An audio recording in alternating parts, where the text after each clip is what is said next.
सुंदर सा गांव था जिसका नाम था धनपुर। यह एक बहुत अमीर गांव माना जाता था। गांव के बीच एक बहुत बड़ी हवेली थी जहां रहता था लालचंद सेठ। उसके पास इतना सोना, हीरे और पैसा था कि 7 पीढ़ियां भी खर्च करती तो खत्म न होता। लेकिन लालचंद सेठ की एक बहुत बुरी आदत थी, वह कभी किसी गरीब की मदद नहीं करता था। जो भी उससे कुछ पैसे उधार मांगता, लालचंद सेठ उसे बेइज्जत करके भगा देता। लोग उससे बहुत परेशान थे। कभी कभी कुछ लोग रात में लालचंद सेठ के पैसे चुराकर भाग जाते थे। लालचंद सेठ को यह बात पता थी, जिससे वह बहुत परेशान रहता था। लेकिन करे तो क्या करे, उसे कुछ समझ नहीं आ रहा था। एक दिन लालचंद को एक वैज्ञानिक के बारे में पता चला जिनका नाम था डॉक्टर काल। लालचंद सेठ उसी शाम डॉक्टर काल के पास गए और उन्हें अपनी सारी परेशानी बताई। डॉक्टर काल पहले तो कुछ देर सोचने लगे, फिर उन्होंने अपना एक आविष्कार सामने लाया जो एक हाईटेक रोबोट था। डॉक्टर काल बोले, ये रोबोट आज से तुम्हारे पैसों की सुरक्षा करेगा। लालचंद सेठ ये सुनकर बहुत खुश हो गया। वह उस रोबोट को अपने घर ले आया और उसका नाम रखा चिट्टी। चिट्टी लालचंद सेठ की हर बात मानता था और उनके पैसों की सुरक्षा करता था। हर सुबह लालचंद सेठ उससे घर के बाहर साफ सफाई करवाते और हर रात चिट्टी पैसों की रखवाली करता। अगर रात में कोई आदमी पैसे चुराने हवेली में आता तो चिट्टी उसके सामने आ जाता और फिर वह आदमी हमेशा के लिए कहीं गायब हो जाता। सुबह जब लालचंद सेठ वहां आते तो देखते कि चिट्टी वहीं खड़ा है और उनका एक भी पैसा गायब नहीं हुआ। लेकिन तभी लालचंद सेठ की नजर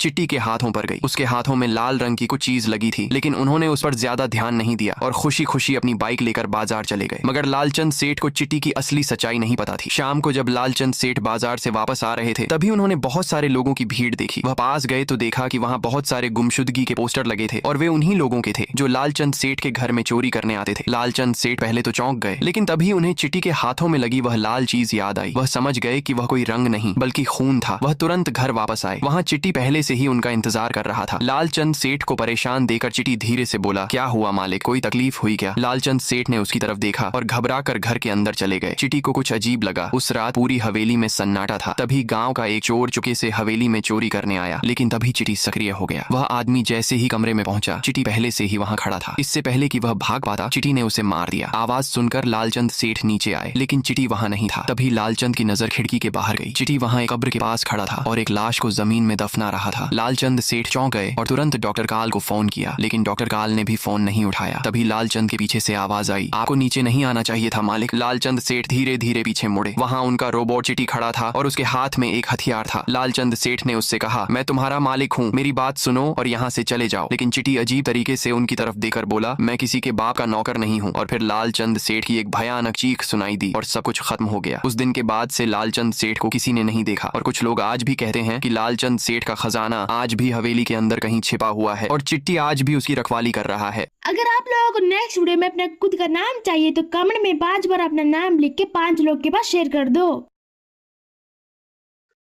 एक छोटे